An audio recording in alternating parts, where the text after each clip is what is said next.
كلنا شفنا الفيديو بتاع البنت بتاع الفندق.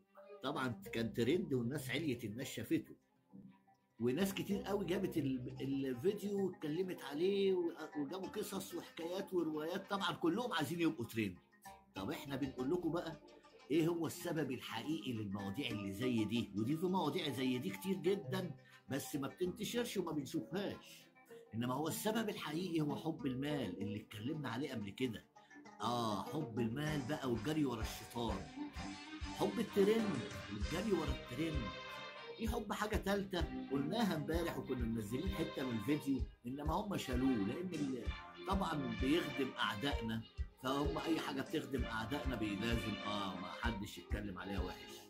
الحاجة التالتة وهي الحاجات اللي بتتوه، الحاجات اللي بياخدوها الناس عشان تبقى عندها خلل.